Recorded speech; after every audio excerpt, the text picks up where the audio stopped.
desde el infierno. ¿Cómo está? Qué gusto saludarlo. Le doy la bienvenida a este su programa Desde el Infierno. Soy Gilberto Pérez Castillo, lo invito a que nos acompañe durante la próxima hora. Vamos a hablar de un tema que creo que nos debe interesar a todos. Primero porque es una deuda social que tiene este país con una parte importante de su población, una población que ayudó a construir este país, que ayudó a que podamos tener los mexicanos lo que hoy tenemos con sus aportaciones en inteligencia, en ideas, en trabajo, en creatividad, en esfuerzo, pero también una deuda que yo digo a veces son de esas que debería una sociedad tener hasta por defensa propia, porque todos vamos para allá, y me refiero a la situación del adulto mayor en México. Hace unos días en este mismo programa hablábamos de lo difícil que es ser niño en México. No es nada fácil. México no es un país agradable, propicio, generoso con sus niños, pero tampoco lo es con sus mayores. Y hoy vamos a hablar de este tema. Creo que es un tema que a todos nos debe interesar. No es un tema que le corresponde al gobierno, no es un asunto de políticas públicas, es un asunto también que como sociedad hemos fallado, y ahorita lo vamos a platicar. Me da mucho gusto que para hablar de este tema hoy me acompañe una especialista, la doctora Marisa Covarrubias Esquer. Ella es geriatra y gerontóloga. Sí. Ha hecho estudios en España sobre el tema, geriatría, pero también sobre la gestión de centros especializados para la atención al adulto mayor, ¿verdad? Así sí. Es. Y me acompaña también Luis Cisneros, que es el actual director del Instituto Jalisciense del Adulto Mayor. Así es. Amigo, además. A quien me da mucho gusto saludar de nuevo. Y bueno, con eso hoy vamos a platicar sobre el tema. Lo invito a que participe, lo puede hacer a través de nuestras redes sociales. Mi cuenta es @GilbertoPérez, o a través de Facebook también, en la página, que así la puede buscar, Gilberto Página, y nos puede dar sus inquietudes a través de las redes sociales para cualquier duda, comentario que quiera hacer sobre el tema. Primero, diría si me ayudan a hacer un panorama, ¿cómo se vive en este país siendo adulto mayor? ¿Es un buen país México para adulto mayor? ¿Es un lugar propicio para vivir siendo adulto mayor? ¿Debería darnos gusto envejecer en este país? A ver, Marisa. Sí, yo creo que nos debería de dar gusto envejecer, o sea, eso es un triunfo. Es un triunfo, como antes decías, de la sociedad, sí. O sea, de la sociedad que ha avanzado para poder permitirnos ese lujo, ¿no? De tener muchos años. Sí. México ahorita está viviendo como esa transición, al igual que todos los países de Latinoamérica, de países en desarrollo, de que cada vez va a haber más personas mayores. Entonces, creo que todavía no está preparado para las personas mayores, pero yo tengo fe que más adelante, o sea, sí pongamos de nuestra parte para que se puedan dar como la estructura y los medios para poder envejecer todos y tener una mejor calidad de vida. En términos, digamos, de calidad de vida, ¿qué debería tener un adulto mayor en una sociedad, Luis, para decir? Bueno, hay obviamente derechos, sí, sí, pero sí. Muchos de esos derechos, como siempre nos pasa, son enunciativos, pero llevarlos a la realidad nos cuesta mucho trabajo. Claro. Digamos, ¿a qué debería tener derecho un adulto mayor? Bueno, en términos normativos, ¿no? En principio hay que decir que el envejecimiento es un fenómeno relativamente novedoso. Las civilizaciones antiguas no conocían el concepto de vejez como lo conocemos ahora. Sí, tienes razón. En la antigua Grecia, tener 40 años era ser un anciano. Sí. Y cuando nos referimos a los consejos de ancianos para hablar de cómo antes se veneraba a las personas mayores y esa veneración se ha venido perdiendo, pues no debemos de perder de vista que nos referíamos a gente que para los estándares modernos son jóvenes, ¿no? Entonces, el envejecimiento es un fenómeno del siglo XX, que el siglo XXI viene a convertirse en un fenómeno que habrá de cambiarlo todo.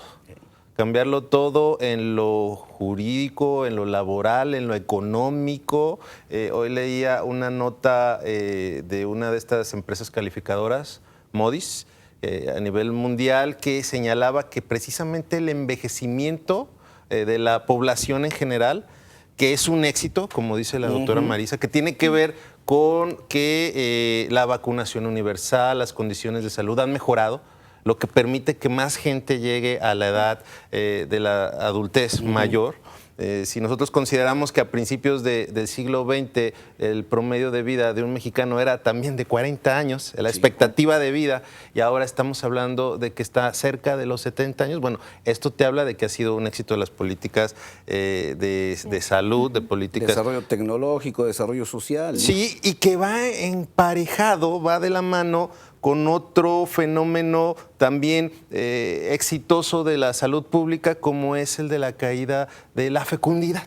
Hey. Las familias tienen menos hijos ahora que de lo que tenían hace 20, 30 años. La generación que nació entre los 60s y los 70s, que es una generación que además estará alcanzando los 60 años ya a la puerta, es la generación más numerosa actualmente a nivel mundial incluso, ¿no? En el caso del país. En los 70 una mujer, una familia tenía hasta 7 hijos por pareja, y hoy el promedio son 2, 3 hijos cuando mucho, ¿no? Y hay familias, parejas que solamente tienen un hijo. Entonces, el que haya más expectativa de vida, aunado a que las familias tienen menos hijos, está propiciando un fenómeno inédito en la historia de la humanidad, de las civilizaciones, donde en unos años más, en México, como ya ocurre en algunos países de Europa, pienso en Italia, pienso en España, en Japón, en Asia, habrán más personas mayores de 60 años que niños menores de 5 años, y eso ocurrirá en 5 años. Claro. Si me permite, vamos a hacer un primer corte, pero bueno, lo que tú dices es importantísimo, es cierto. Es un problema que estamos enfrentando nuevo, porque no es un problema que nos viene de No diría tradición. un problema, un reto. Un reto. Sí, yo exacto. creo que la palabra es adecuada.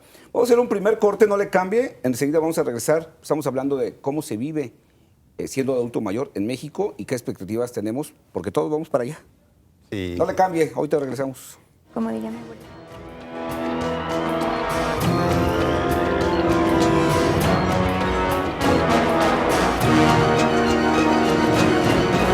Desde el infierno.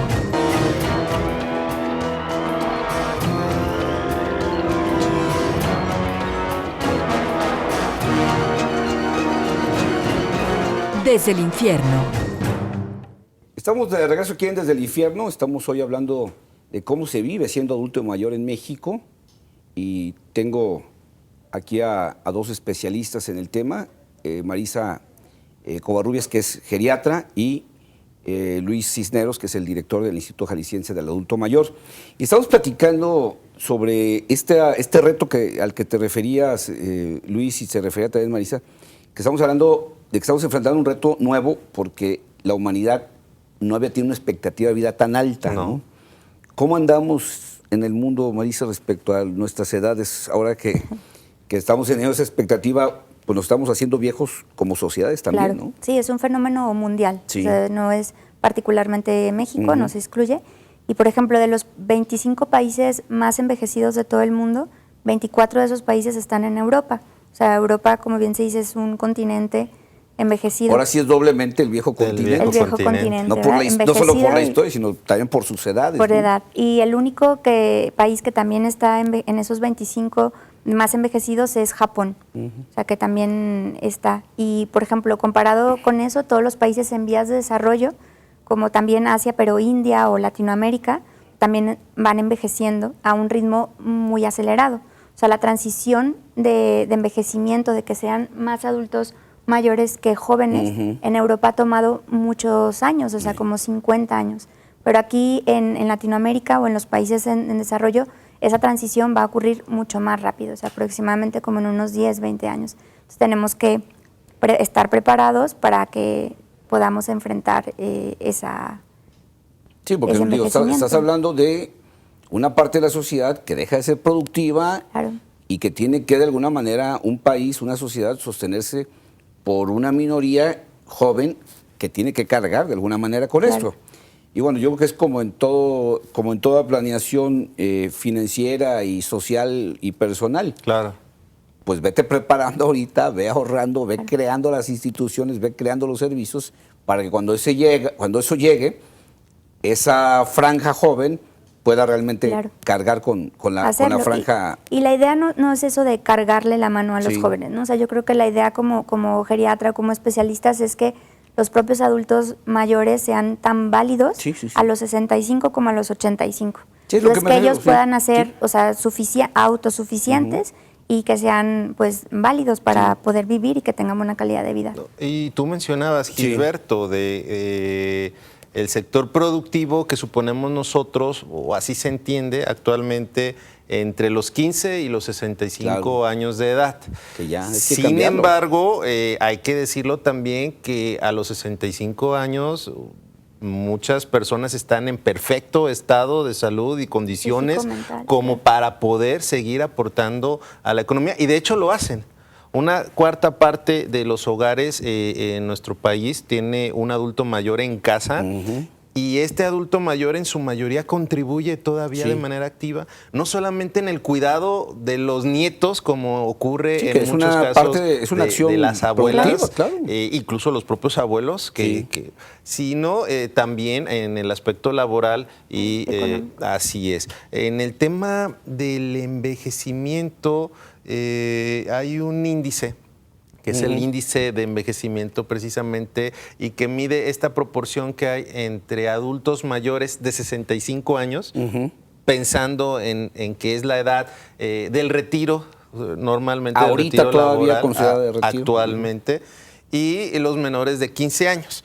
Y en efecto, en América Latina hay todavía, con respecto a Europa, un proceso de envejecimiento poblacional más moderado.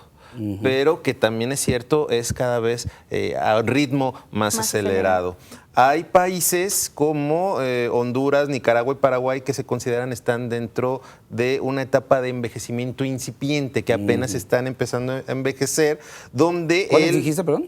te puedo mencionar Belice, Bolivia, Guatemala, Honduras, Paraguay, donde se tiene aproximadamente 20, en promedio 20 a personas mayores de 65 años por cada 100 menores de 15 años. Son poblaciones todavía Todavía jóvenes. que son poblaciones Sí, jóvenes, casi exactamente. adolescentes, pues. Donde la gran mayoría de la población está precisamente en esa etapa de productividad, tal y como son las reglas del juego hoy en día, y se supone que eso permite que al no tener bajo tu cargo, bajo tu cuidado, a un niño o a un adulto mayor, las sociedades pueden ahorrar, ¿no? Como tú ponías Sí. el ejemplo en el caso individual. Hay países como Jamaica, Panamá, Perú, que están en un proceso de envejecimiento moderado, donde este porcentaje se acerca a los 30 adultos mayores con respecto a cada 100 menores de 15 años. Y luego está países como el nuestro, México, que junto con Brasil y Costa Rica estamos en un proceso de envejecimiento moderadamente avanzado, donde para el caso de México hay 33 adultos mayores de 65 años por cada 100. Y hay otros que están en un proceso de envejecimiento avanzado, como es el caso de Chile, de Argentina, de Uruguay, donde este porcentaje, en el caso de Uruguay, por ejemplo, llega a ser hasta de 81 adultos mayores por cada 100. Y está Cuba o Puerto Rico, donde estamos en una etapa ya de envejecimiento muy avanzado. En el caso de Cuba hay 100 adultos mayores de 65 años por cada 100 menores de 15 años. Pues una estás relación hablando ya, de uno a sí, uno. sí. Ya, ahí sí estamos hablando ya de una sociedad que ya está, que ya envejeció. Y te voy a dar otro dato. En el 2050, esta relación que hay hoy en Cuba la tendremos también en México. ¿En cuántos? En México, a mediados del siglo, en el O sea, en 2050. el 2050. Sí, En 36 años. Actualmente, 1 de cada 10 mexicanos tiene más de 60 años. Fíjate que yo creo que una de las cosas que tenemos que hacer es ser creativos como sociedad, todas las sociedades. Sí. Yo recuerdo hace unos días, 15 días cuando mucho, Carlos Slim, el empresario mexicano, hacía una propuesta que para muchos de pronto generó como hilaridad, pues, ¿de dónde sacas esas ideas, no? De decir, a ver, tenemos mucho desempleo. Vamos haciendo que la gente, en lugar de trabajar 5 días, trabaje 3. Exacto. Pero vamos trasladando nuestra edad de retiro más adelante, Así es. para que la gente trabaje menos días, pero más años. Más años. Y al principio, pues mucha gente dijo, pues este señor, ¿de cuál fumó si no se ha legalizado, no? Todavía. Pero al final de cuentas, son del tipo de conceptos que tenemos que empezar a cambiar. Ideas que tenemos preconcebidas ahorita, de que hay que trabajar 65, hasta los 65 años, Claro. cuando nuestra expectativa de vida nos da para Más, mucho más. 20 más. Y ahí me gustaría preguntarte algo, Marisa.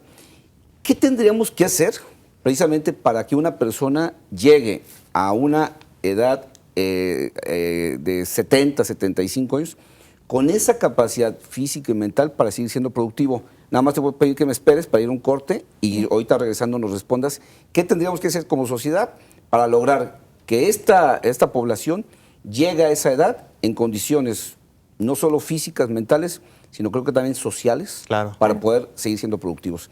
No le cambio, ahora regresamos, continuamos con este tema.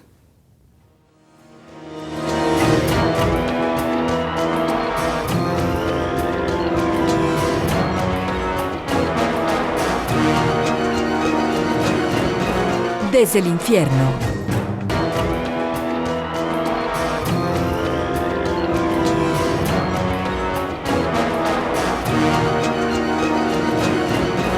Desde el infierno.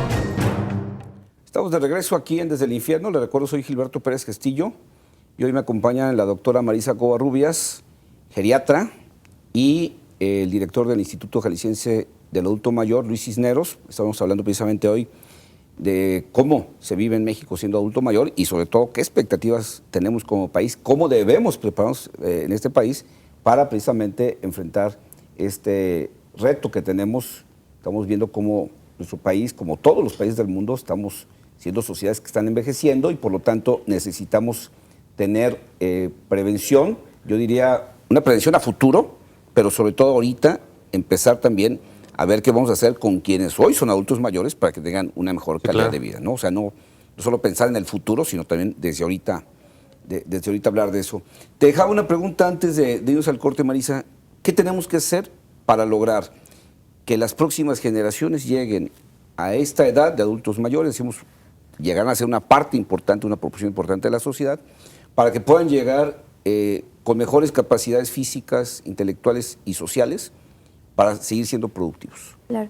Bueno, aquí sería como de forma individual, primero, ¿no? O sea, cada persona se haga responsable porque no es culpar al gobierno o al médico o al servicio de salud, ¿no? Es cada uno pues que lleven una vida ordenada, o sea, en alimentación, una buena alimentación, actividad física, eso es muy importante, actividad física y mental. Por ejemplo, una actividad de ejercicio regular y una actividad mental, sea laboral, hasta para aportar algo económicamente, o en un centro destinado con actividades para ellos. ¿Tú dirías que necesariamente envejecer no significa deterioro? No. O sea, no es... Porque de pronto creo que en algunas sociedades como la mexicana, vemos el proceso de envejecimiento como deterioro. Sí, no. O sea, envejecimiento no es enfermedad. Sí, vemos como, por ejemplo, a cierta edad la gente en México empieza a decir, ay, me duele la rodilla. Bueno, pues claro, ya no tengo 20 años. Claro. Ah, ya me duele todo. Pues claro, ya uno va... Entonces, como que esa sensación de que envejecer es deterioro. No tiene por qué ser así. No necesariamente van de la mano y justo, o sea, es lo que hay que prevenir, que esa persona no haya ese deterioro funcional. O sea, y cuando hay ciertos criterios de fragilidad que empiezan a tener una persona, que las puedes identificar y cuando los van teniendo, pues hay que hacer algo para eso. Y por ejemplo, aquí es donde sí intervendría la sociedad o el gobierno o la sanidad, como poniendo un lugar para rehabilitación, un lugar específico para rehabilitación física o cognitiva, por ejemplo, ya en personas que tengan un infarto cerebral, por ejemplo, que eso ya puede ser, o sea, no lo puedes prever y ya lo tienes, y para que esa persona pueda recuperarse, o sea, y pueda volver a caminar, moverse, ser independiente, pues entonces tendría que ir a ese centro de forma puntual, pero se recuperaría y volvería pues a su casa a una actividad como lo ideal. Digo, muchas veces esto no es posible, pero si tú lo puedes hacer de esa forma o prevenir, pues es cuando realmente la geriatría se puede llevar a cabo. Y bueno, yo creo que una palabra clave es la de funcionalidad, ser funcional, poder valerte en tus actividades cotidianas por ti mismo. Sí. Y bueno, el deterioro o el declive en las funciones biológicas, por supuesto que se da, porque el proceso de envejecimiento es aquel en el que el cuerpo incluso empieza a generar menos energía. Sí lo hay, o sea, sí hay un declive como natural. Hay una disminución, o sea, en las funciones de todos los órganos, de los órganos de los sentidos, por ejemplo, visión, audición, que eso puede ser como fisiológico, pero no necesariamente debería de impedir, o sea, o hacer como invalidar. Invalidar, es correcto. Y bueno, también es importante distinguir cuando hablamos de adultos mayores, entre aquellos que son adultos mayores jóvenes, que tienen entre 60, 75, 80 años, y aquellos adultos mayores que su energía es ya menor, está más disminuida a partir de los 75, 80 años, y donde juega un rol muy importante el estilo de vida que hayas tenido, es muy importante, por supuesto. De igual manera, la herencia o carga genética que traigas, donde a veces tú puedes tener un estilo de vida no muy saludable, pero si fuiste bendecido por buenos genes, tienes esta posibilidad, o viceversa. Pero yo creo que el factor clave es el actitudinal. Sí. Al final de cuentas, lo que hace un envejecimiento exitoso o un envejecimiento que sea percibido como declive, como deterioro, como soledad, como abandono, tiene que ver con la actitud propia, con qué cara pongas ante las adversidades. Y eso con es esa algo... actitud o preconcebida, ¿no? O sea, como decía él, si yo ya preconcibo que la vejez es esto, pues yo ya voy para allá y lo asumo, ¿no? Sí. Cuando yo veo que eso no es así, cuando cambio de idea, cuando cambio que digo el envejecimiento es activo, saludable, pues en ese momento la actitud cambia y puede ser llegar a eso, ¿no? Sí, porque lo que dicen ustedes es cierto. La actitud se nota, por ejemplo, en gente en la misma condición, de la misma condición socioeconómica, y que ves cómo uno enfrenta la vida con gusto, con ganas, con actividad, con placer, y otro lo enfrenta desde una autovisión de abandono, de soledad, de deterioro, de enfermedad, y están en las mismas condiciones ambos, ¿no? Claro. Simplemente uno hay un... Y creo que, insisto mucho en esto, es una situación cultural, social. Tiene mucho de eso, el entorno social y la valorización que se tenga de la edad adulta. Incluso el uso del concepto de adulto mayor ya te habla de que el anterior concepto de anciano o de viejo ha sufrido, sí, un devalúo, exacto, porque ya se percibe incluso hasta como ofensa decirle a alguien viejo, decirle a alguien anciano, cuando pues en realidad tiene una connotación de sabiduría, positiva, de experiencia positiva. De hecho, cuando van con un geriatra, yo no voy con el geriatra porque no estoy tan mal. O sea, para que la población, pues, no es necesario estar tan mal para acudir a un geriatra. De hecho, es como un médico que es su médico de cabecera, médico regular, y que de hecho lo va a prevenir pues más enfermedades. Porque fíjate, eso que dices, yo creo que tiene mucho que ver como en algún momento pasó con la psicología, ¿no? O sea, había la idea de, ¿por qué no vas con un psicólogo? Pues, que estuviera loco, ¿no? Claro. Y ahora creo que somos una minoría los que no vamos con un psicólogo, ¿no? Tal vez con la geriatría pasa lo mismo. De pronto, ir con un geriatra implicaba, pues, que ya me voy a morir o qué, ¿no? Estoy muy mal. Y entonces hay una especialidad que es como ir con el oftalmólogo cuando es un asunto del ojo, etcétera. Es decir, bueno, hay especialistas en cómo mejorar tu calidad de vida o cómo mantener tu calidad de vida sin que necesariamente implique que ya estás en los últimos años de tu vida. La forma de enfermar del anciano es diferente, o sea, es como multidimensional. O sea, no es nada más que me esté enfermo del estómago y ya no, sino es como en todos los aspectos, y el geriatra está capacitado y formado como para intervenir en cada uno de ellos, porque a veces no es una pastilla lo que lo va a solucionar, sino es como un entorno social, un recurso, una intervención en su familia, lo que va a hacer que ese problema o esa enfermedad se solucione. Sí. Luis, ¿hay indicadores de cómo se mide la calidad de vida de un adulto mayor? Sí, incluso el concepto de envejecimiento exitoso tiene que ver con lo biológico, con lo psicológico, esta actitud de la que hablábamos, y con lo social, ¿no? Con el entorno, si hay una cultura de respeto por parte de tu familia, de tu comunidad, de tu entorno. Y precisamente tú al principio del programa preguntabas, ¿cómo viven los adultos mayores en México? Y bueno, para poder responder a ello habría que ver cómo viven los adultos mayores en otros países. Así es. Y poder comparar. Compararnos con alguien, si no, ¿cómo sabemos si estamos bien o mal, no? Y bueno, hay precisamente una iniciativa muy novedosa que apenas el año pasado, en el 2013, logró compaginar información de 91 países en el mundo para medir de qué manera los adultos mayores, las personas mayores de 60 años en cada uno de esos países viven en 4 diferentes ámbitos. Ajá. Para no interrumpirte, Claro porque que vamos sí. a tener aquí un corte y no quisiera cortar y luego que perdamos el hilo, que me des mejor la oportunidad de ir al corte y poder hilar toda esta información, porque creo que es muy interesante. Que sepamos cómo están los demás países, cómo están los mejores países y ver respecto a eso ¿Cómo estamos medimos nosotros en ¿no? ¿Qué México? nos Así falta? es. Sí, no le cambie, vamos a hacer un corte, enseguida vamos a regresar, pues ya, a concluir con el programa. Estamos hablando sobre la situación del adulto mayor en México, la situación real y las expectativas que tenemos. Ya lo dijeron aquí nuestros especialistas, nos estamos haciendo una sociedad que está envejeciendo, somos una sociedad que está envejeciendo, y bueno, nos tenemos que preparar, ya lo decían también ellos, tanto individual como socialmente, para enfrentar este reto. No le cambie, ahora regresamos.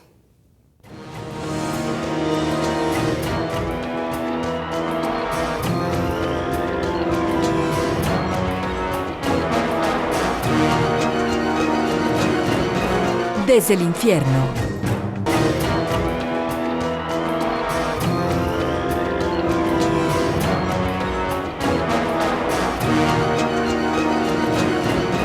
Desde el infierno. Estamos de regreso, les recuerdo, soy Gilberto Pérez Castillo, me acompañan hoy 2 especialistas sobre el tema del adulto mayor en México. Me acompaña Luis Cisneros, director del Instituto Jalisciense del Adulto Mayor, y me acompaña, ya se me pasó, la doctora Marisa Covarrubias, perdón. Luego tengo lapsus por estar viendo acá esta cosa. Marisa Covarrubias Esquer, geriatra, especialista precisamente en el tema del tratamiento de los adultos mayores. Y estábamos hablando precisamente antes de ir al corte, Luis, Sí. de cómo medimos la calidad de vida de los adultos mayores en el mundo para poder saber cómo vivimos ¿Cómo estamos los adultos nosotros? mayores Sí. en México. Exactamente. Hay un índice global del envejecimiento relativamente nuevo que mide 4 indicadores en 4 ámbitos. Cómo estamos en seguridad de ingresos, el tema de cuántos adultos mayores gozan de pensión o jubilación, Digamos la que son tasa de ingresos pobreza. Ingresos propios vía jubilación, pensión. Y- No por subsidio. Y también la percepción de bienestar que tiene el propio adulto mayor, o incluso también por subsidio. Ah, ok. Es decir, que el adulto mayor no tenga problemas de ingresos económicos cuando alcanza la edad mayor. Hay que decirlo también, en nuestro país hay redes familiares de apoyo a los adultos mayores. Nuestra sociedad tradicionalmente... Ah, pero sí incluye esa parte. La situación parte de los ingresos en la medición no. Ah, ok. En la medición no. Está también el tema de la salud. Sí. De la expectativa de vida y de la expectativa de vida saludable a partir de los 60 claro. años. No es lo mismo vivir 80, 85 Enfermo. años enfermo, exactamente. O con alguna incapacidad. Alguna limitación de la funcionalidad Así es. cotidiana, etcétera. Y el tercer indicador tiene que ver con el empleo y la educación.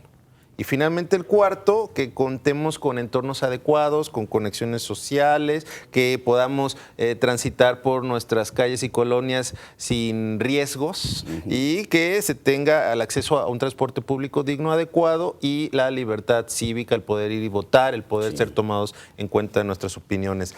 Se evalúa cada uno de estos indicadores y se establece un puntaje que permite establecer un ranking de estos 91 países que se midieron en el 2013.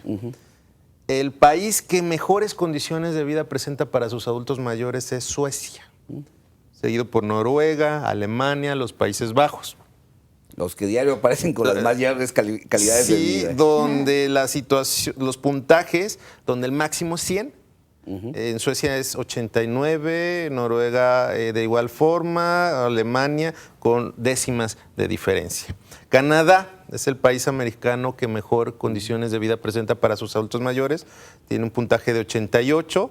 En el caso de Estados Unidos es el 8º país a nivel mundial con un puntaje de 83, Japón es el 10º y en América Latina el país que mejores condiciones de vida presenta para sus adultos mayores es Chile. Es el país número 19 a nivel mundial, con un puntaje de 70. En América Latina está también Argentina, Costa Rica, Panamá. Y si le seguimos, En el lugar número 56 a nivel mundial está nuestro país, México, con un puntaje donde el máximo es 100. En el caso nuestro nos encontramos con un puntaje de 48.9. Reprobado. En reprobados. seguridad de Estamos ingresos estamos muy por debajo incluso de esta media, estamos en el lugar 70. Híjole. En cuanto a la cuestión económica, los recursos. En salud estamos dentro del promedio latinoamericano, incluso somos el país número 35 a nivel mundial en el tema de salud, lo cual habla bien de la cobertura médica, exactamente, seguro social, seguro popular, etcétera. Sí.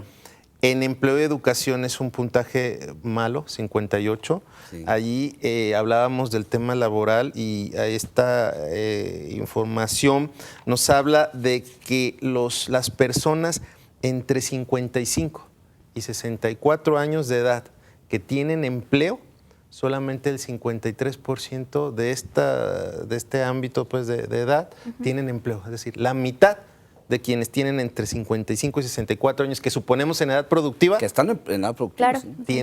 no tienen ¿Y quién empleo. sabe cuántos de esos están en autoempleo? Sí, porque además está el tema de la economía informal, ¿no? Gracias. Decimos que todavía somos un país mayoritariamente joven, hablábamos de este bono demográfico que Sí. permite el que la gran mayoría de la población esté en edad productiva, pero si no estamos cotizando en un sistema de retiro, si no estamos aportando un sistema de jubilación de pensiones, Pues vamos a seguir nos va a incrementando esas pasar, cifras, nos ¿no? vamos a Sí. estar en este lugar. Y finalmente, en el tema de entornos adecuados, allí nuestro país está con un puntaje de 62, estamos en el lugar número 51. El último país, en el número 91, es Afganistán, No, bueno, pues ahí, que allí yo creo que ahí no se vive bien ni siendo adulto, ni siendo joven, que- ni siendo niño, que las Sí. niño, ¿no? Pues ahí no condiciones se puede vivir, ¿no? son difíciles. Yo Sí. creo que actualmente en México, en el tema de seguridad de ingresos, la iniciativa de pensión universal del presidente Enrique Peña Nieto es positiva. Este apoyo que se da a las personas que no tienen una jubilación, Sí. que antes se entregaba a los mayores de 70 y que ahora se entrega a los mayores de 65, creo que es positiva. Sí, aunque ahí hay que considerar algo que ya pasó en España y que hace unos días el Banco Mundial advertía en el caso de México y de otros países de Latinoamérica, decía aguas nada más con esto, porque en pocos años se puede convertir en un problema de finanzas públicas que lleve al país a un problema de crisis. Sí, sí. Se dice, a ver, aguas, consideren que esto no puede ser por muchos años, que no puede ser duradero, porque eso va a acabar siendo una carga para las finanzas públicas que puede derivar en una crisis próxima. Que en España se vivió están muy viviendo esta recientemente, crisis exactamente. por una serie digamos, de prestaciones sociales Claro. surgidas del erario, que como lo señala el Banco Mundial son prestaciones no productivas, porque ya no tienen un retorno en términos productivos. Creo yo decía que sí tenemos una deuda con todos estos mexicanos, Sí. pero sí tenemos que cuidar que esta deuda no que pagar esta deuda no se convierta luego en un hoyo mayor, ¿no? Claro. Hay una deficiencia terrible de geriatras, ¿no? Sí. Tenemos sabemos. un gran problema, necesitamos Sí. formar rápido geriatras. Sí, formar y que los jóvenes médicos que están estudiando medicina quieran estudiar geriatría. Sí. Pero eso es por lo que antes decía del valor, o lo que decía Luis también, del valor de la persona mayor. Cuando se recupere, entonces van a ver, o sea, los mismos médicos, que es importante, que es una especialidad muy bonita, y pues invito a que de verdad la tomen y que haya cada vez más médicos. Ahorita Sí. en México hay aproximadamente 300, en Jalisco hay 32. ¿300 en todo el país? Para tener una población de somos 110 millones de mexicanos, 120 millones, de los cuales 11 millones tienen más de 60 años. Bueno, entonces, por eso, fíjate, platicamos en el primero y segundo bloque, necesitamos prepararnos como país para esto. O sea, ya de entrada traemos un déficit de geriatras. De formación, sí. Y sigue habiendo, como siempre pasa en todas las profesiones, saturación en ciertas cosas, ¿no? Sí. Cardiólogos, este tipo digamos, de especialidades de la medicina que Cirugía, están claro. muy, muy saturadas, cuando tenemos una fuerte necesidad. Entonces, en Jalisco, ¿cuántos tenemos, dices? 32. 32. 30 y tantos. Ujú. Para una población de 700,000. Bueno, no vamos a poder llegar adultos a ser una mayores. sociedad decimos, a mediados del siglo con esta calidad de vida si no formamos urgentemente geriatras. Entonces, Claro. es un reto social, institucional, generar geriatras, ¿no? Geriatras y gerontólogos también. Y gerontólogos. ¿Cuál es la diferencia para Gerontología es el estudio del envejecimiento. O sea, cualquier persona desde su rama, siendo abogado, siendo ingeniero, siendo bioquímico, Ok. puede estudiar gerontología y enfocarse en esa, Ok. en esa área que es del envejecimiento. Ok. Bueno, ya que hay pocos, bueno, por si Hay que alguien está aprovechar. interesado en los servicios de un geriatra, por favor, Marisa, danos dónde te puede localizar la gente por si necesitan contactar a un geriatra. Claro que sí, mi teléfono de mi consultorio es 1543-0629, 1543-0630. Y mi consultorio es Avenida Moctezuma, 4662 en Jardines del Sol. Bueno, y aparte tú también trabajas en una institución pública Sí. especializada precisamente en los este cuidado adultos que es mayores. Pensiones del Estado de Sí, Jalisco. en el ¿no? Instituto de Pensiones del Sí, Estado de Jalisco. muy bien. Luis, platícanos así rápido del Instituto Jalisciense del Adulto Mayor. Bueno, es precisamente una respuesta institucional del gobierno del estado de Jalisco, que en esta administración fue creado este Instituto Jalisciense del Adulto Mayor para ayudarnos a pensar y a prepararnos y a actuar ya para cuando ese momento llegue, ¿no? Sí. De este envejecimiento demográfico que fue tema del programa, y también para que los actuales programas de apoyo a los adultos mayores pues correspondan a la dignidad de nuestros adultos mayores. A nosotros nos corresponde revisar cómo están funcionando estos programas y proponer mejoras, además de, por supuesto, estar al servicio de los adultos mayores en cualquier asunto, sea jurídico, sea incluso también de acceso a programas. Y tenemos, bueno, pues talleres de cómo envejecer de manera exitosa, de muy cómo estimular la memoria, de cómo poder tener activación física, el apoyarnos en nuestras redes comunitarias, el cómo hacer un plan de vida. Porque a los 60, 70, 80 años siempre tenemos una nueva oportunidad de poder realizar nuestros sueños. No, pues muy bien. ¿Dónde pueden encontrar el instituto? Alguien que esté interesado en los servicios. Sí, que por favor nos llame al 3030-3000 de 9 a 5, de lunes a viernes, y físicamente estamos en Avenida Hidalgo 1375 en la ciudad de Guadalajara, a un par de cuadras de la Avenida Chapultepec. Pues muy Céntrico, sí. apropiado, y allí los esperamos si quieren formar parte de estos cursos. Y un tema que dejamos de lado, pero que es igualmente importante, es el de los cuidadores de los adultos mayores, que en nuestro estado y en nuestro país socioculturalmente tienden a ser cuidadoras. Sí. Son mujeres las que cuidan Así es. en su mayoría a los adultos mayores, y lo hacen además sin el apoyo de los demás familiares, sin importar qué tan grande sea la familia, es. ¿no? Y también tenemos algunos talleres y cursos para cuidadoras, bueno. en cómo recomendaciones para el mejor cuidado del adulto mayor y para del ellos suyo mismos, propio. claro. Así es, cuidemos Pues a muy los interesante. cuidadores.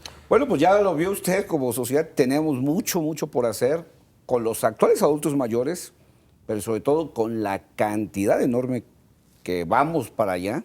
Y yo le quiero agradecer a Marisa Covarrubias Esquer, geriatra, por todo esto que nos contribuiste, que nos compartiste, que yo creo que nos abre un panorama mucho más claro de lo que tenemos que hacer en lo individual y en lo social, Claro. que hay mucho por hacer.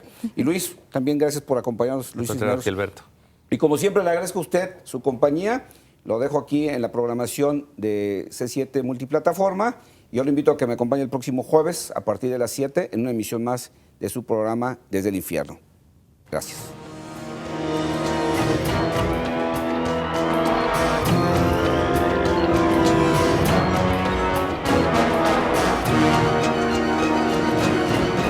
Desde el infierno. Los comentarios y las opiniones vertidas en este programa son responsabilidad de quienes las emiten. De ninguna manera representan el punto de vista de C7 Jalisco. Se difunden como un ejercicio de pluralidad, diálogo y tolerancia. Derechos reservados C7 Jalisco 2014.